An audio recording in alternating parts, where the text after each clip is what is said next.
Council City District 1. Uh, we're taking what happened years ago, a tragedy here in our community, and turning it into a celebration of life and honoring an organization that developed out of this movement from this tragedy. We have various speakers today to address the issue and celebrate with us. And first and foremost, I'd like to bring up our council member for the 1st District, Gil Cedillo.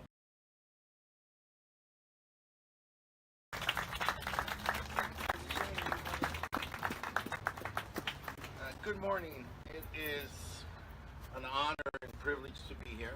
As Freddie said, we are trying to take tragedy and turn it into triumph. There are those moments, Stonewall comes to mind, in New York, instances where tragedies become the rallying point. And so we're here today on Avenue 41, acknowledging a tragedy that took place with Bobby Brown and his family, a time period in which people thought that they could hang out and just beat up gay people simply for being gay.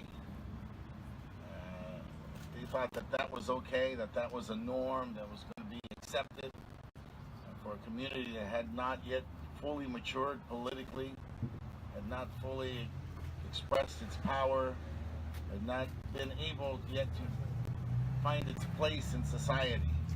Well, we're here today to celebrate the life of Bobby Brown and say that that tragedy is now a triumph.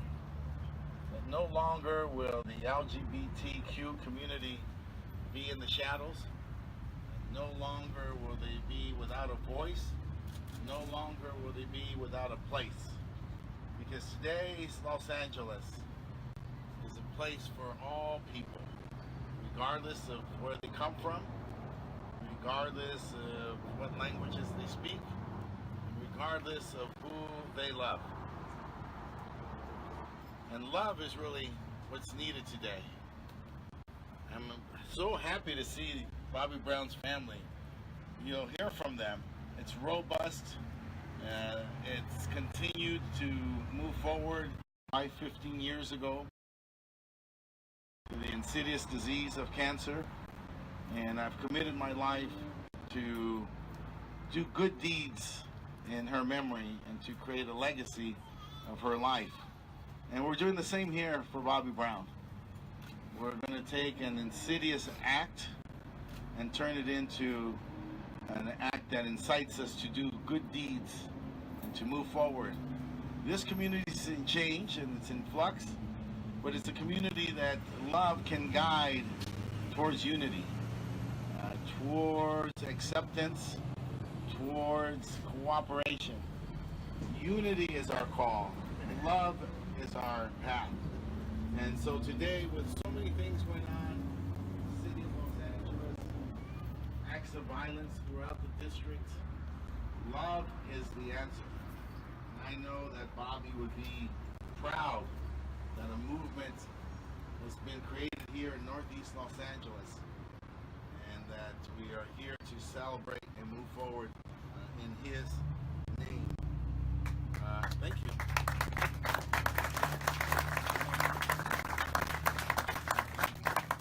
In a minute, we're going to unveil this square so that it can be here, and people will know that this was the spot where a movement was initiated, and this is a spot where love will emerge over hate.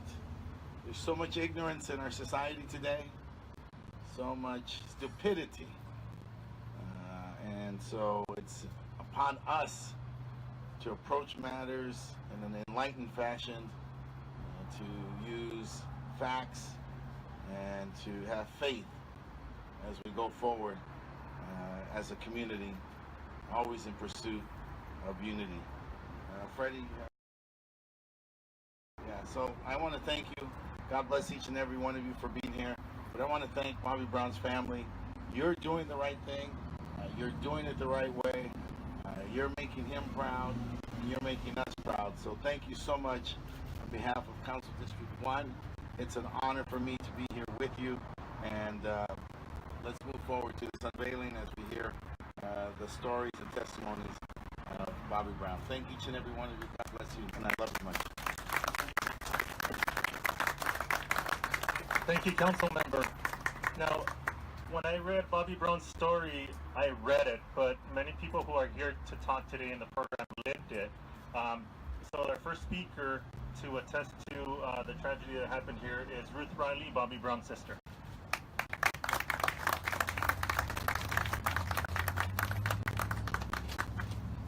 35 years ago, on March 31st, 1983, my brother Robert Anthony Brown, who was known by the community as Bobby Brown,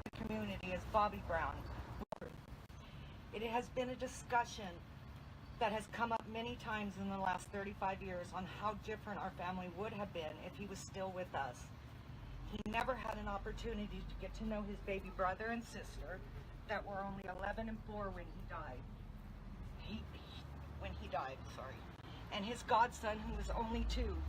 He never got married, had children, met his nieces and nephews. He never got to live like the rest of us standing here today. His death and the toll on my family cannot be put into words. His death should never have happened, but he was a gay man and he was not treated with the respect he deserved of this. The LAPD did not do their job, as the suspect was just around the corner from where the earlier robbery took place. If they had bothered to look, they would have found him before he took my brother's life. On August 20th of last year, I was on the train coming home from work and looking on Facebook to see what was happening in my circle. And I see this article from the East Sider that says, "The 1983 murder of a gay man in Highland Park is mostly forgotten, but that may change soon." As I read this article, I realized that this is about my brother Bobby and his murder. I'm completely taken back to the day we got the phone call telling us he was dead. I immediately emailed the paper and this organization, UGLA, that and my family was completely unaware of. I'm thinking, who are these people and what do they know? Why do we not know about them? I received responses from both the paper and UGLA within hours and came to find out that this organization was started because of the murder of my brother and how the gay community was treated back in '83.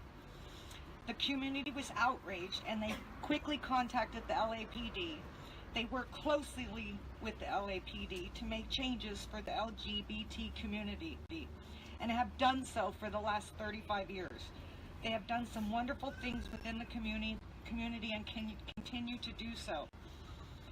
UGLA, as well as the newspaper, did not have any information on Bobby and thought him to be just another gay man that had been put out because of his lifestyle.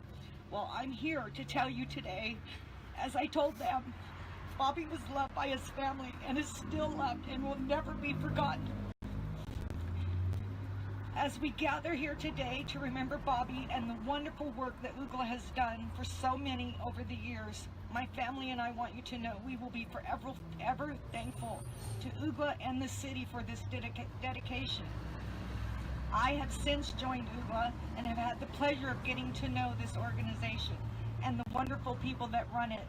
I am especially thankful to Debbie Was for her desire to ensure that the horrible death of my brother Bobby will never be forgotten, and she and UGLA has used it to better the LGBT community. Bobby will live on in our hearts of many to come. His tragic death has helped so many, and my brother is smiling down on this day. Bobby knows, as we do, that something positive, such as UGLA and the changes within the LAPD, have come from something so tragic. My family, which includes Bobby's mother, Annabella, his sister, his brothers, his nieces, his nephews, his aunts, his uncles, his great nieces and nephews, all thank you with all of our heart for what you are doing today. Thank you.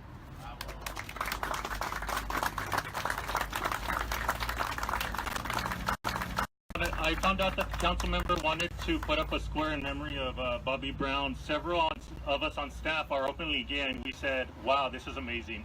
Not only is he doing something for our community, but he's making us as his staff members proud to be part of this community. So we're very grateful, council member. Thank you.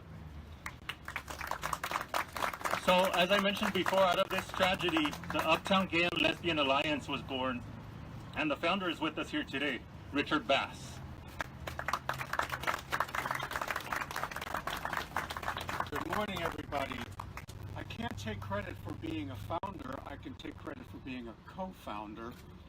I'm feeling so much emotion today, and part of it is actually grief, because when Bobby Brown was taken to us in the middle of the night, my partner at the time, Gus DeClaro, executed a vision that he had right on the spot. He created a group called the Uptown Gay and Lesbian Alliance, gathered his neighbors. He invited us all to come to the Bonmont Bar, just up the street where Bobby Brown was coming from. He invited the LAPD to join us, and they accepted. He also included Morris Kite, an activist at the time in 1983. We had a meeting that changed everyone's lives here in Northeast LA. Gus called meetings every second, third Sunday of every month, and now 35 years later, UGLA is still meeting. The first major activity that Gus organized was to join the beautification program that was taking place up here in Northeast LA. And what this showed was, while we were out there, LGBT people out there painting out graffiti and sweeping and cleaning weeds and debris, that first of all, we look like anybody else. Secondly, that we care about our community just like everybody else does. So to be here today with all of the stakeholders, the LAPD, Bobby Brown's family, the council people from Los Angeles City, it's absolutely thrilling. And because of Bobby Brown's tragic murder, we are here today continuing a movement in a community that believes that character counts and love trumps hate. Thank you very much for being here. Thank you very much. Now we will bring up the current UGLA president, Carl Mathis. Thank you, Freddie.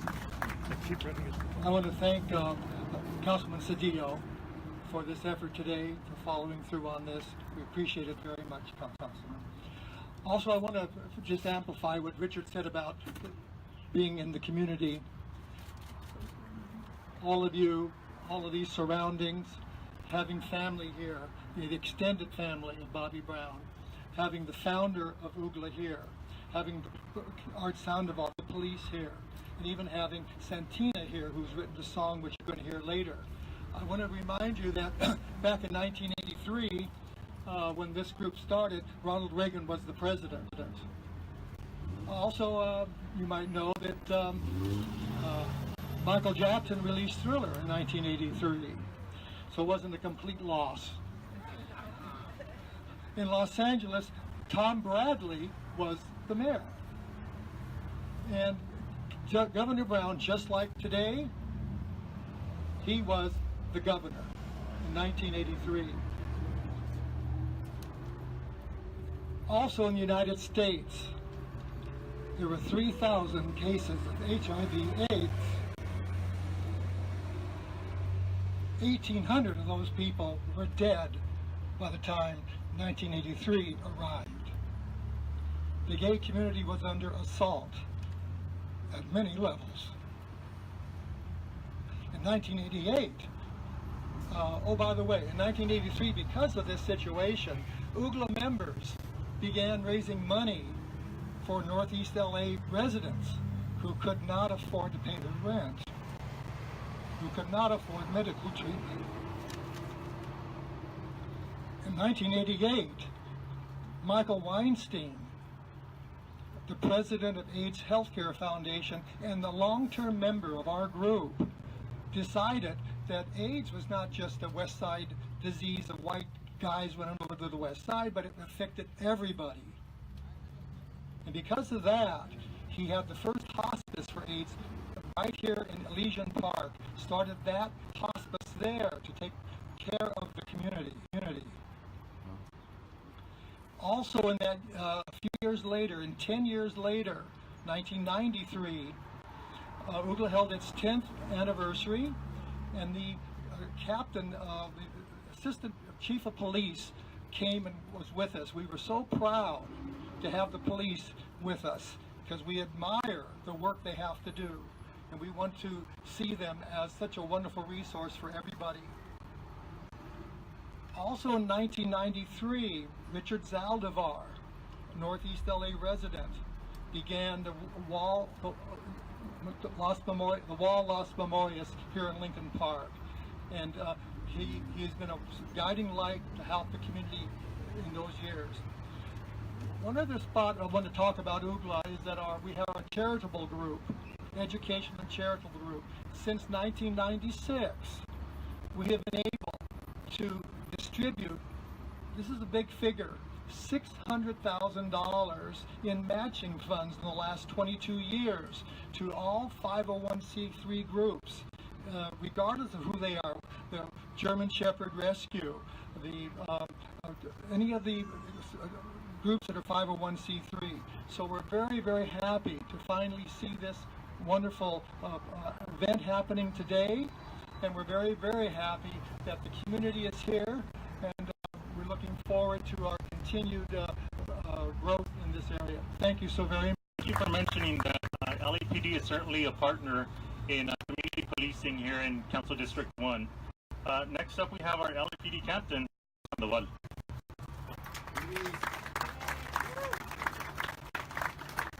Good morning, everybody. Good morning, everybody. This heinous crime spree occurred over a 1.5 hour time period. There were 3 victims shot, including, unfortunately, confronted Mr. Brown and demanded his property. They ordered him to the ground, took his property, and as they left, fired their rifle.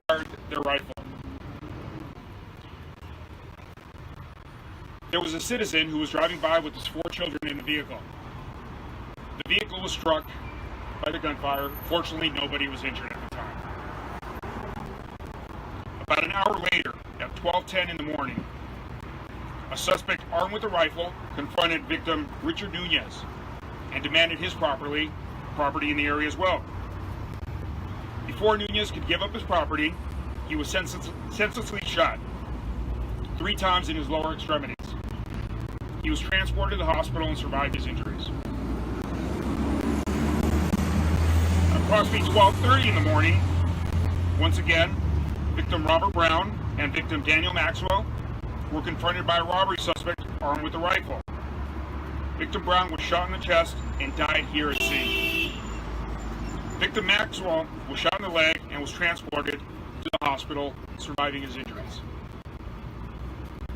Northeast Homicide detectives responded, canvassed the scene, and conducted numerous interviews. 15 .22 caliber casings were recovered from the scene. The casings located in the Nunez and Brown case were found to be from the same weapon. Detectives worked diligently on the case and identified a suspect, Thomas Cabuto, age 20. On April 11, 1983, Cabuto was arrested for this heinous crime. The weapon was recovered shortly thereafter. 1 day later, the case was presented to the district attorney's office, and 1 count of murder was filed, along with 2 counts of attempt murder, 2 counts of robbery, and 1 count of assault with a deadly weapon. On August 28, 1984, Cabuto was convicted for the murder of Robert Brown and sentenced 36 years to life in prison.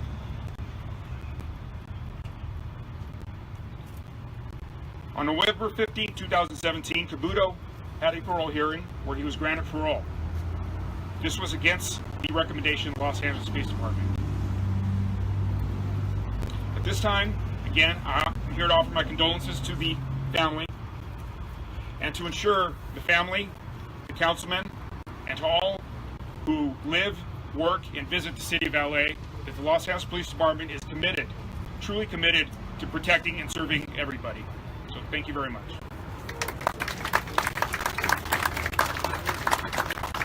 Thank you, Captain. And as we mentioned earlier, this is a celebration of life, and to honor us with her music is Santina Gardano, who will be playing the ballad of Bobby Brown.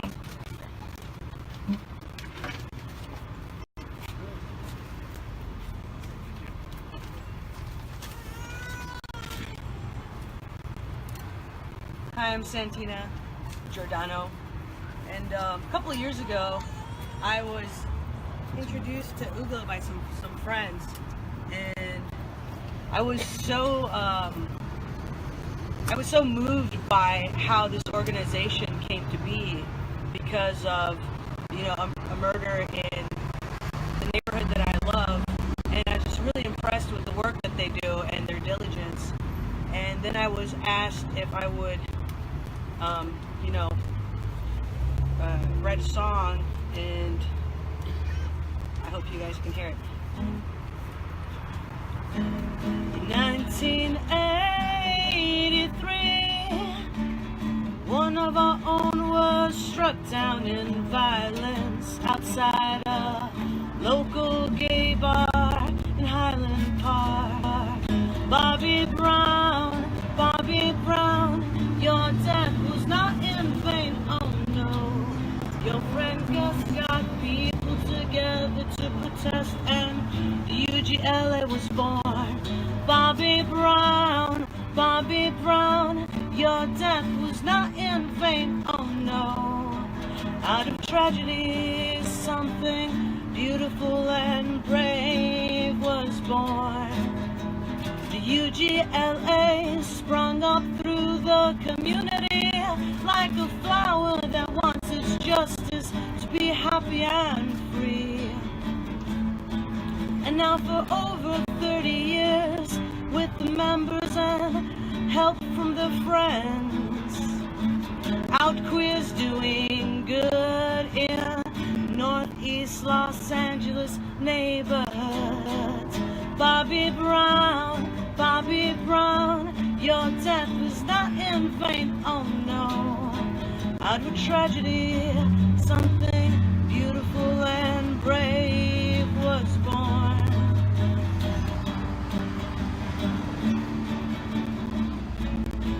I see rainbow hearts everywhere. I see rainbow hearts with lots of care.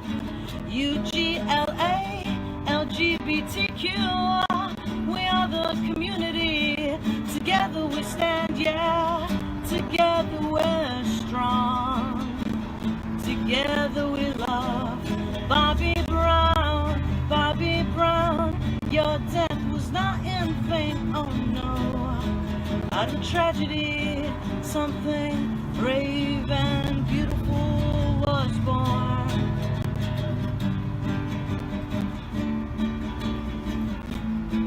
I see rainbow hearts everywhere. I see rainbow hearts with lots of care. Love and let live. Yeah, love and let live. Love and let live. And let live.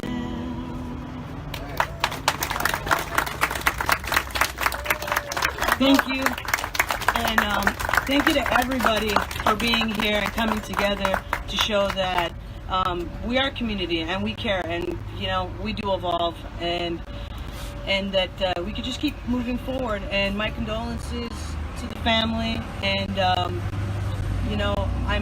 I'm really, it's wonderful that this tragedy was transmuted to something that brings love and hope, and keeps on going on in Bobby's name.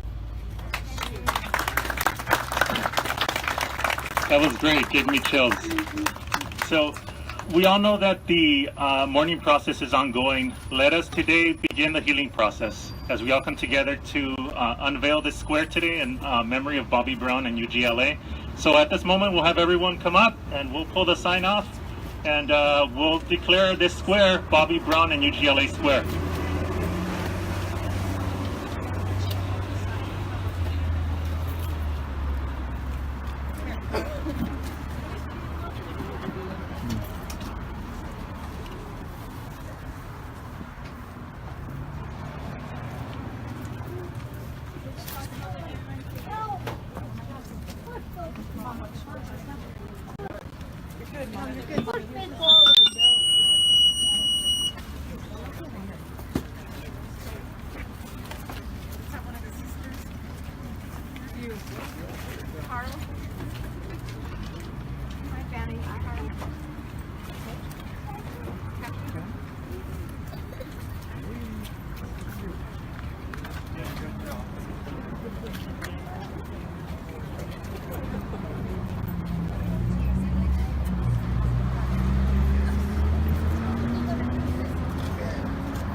They're gonna have to work if they're gonna do that.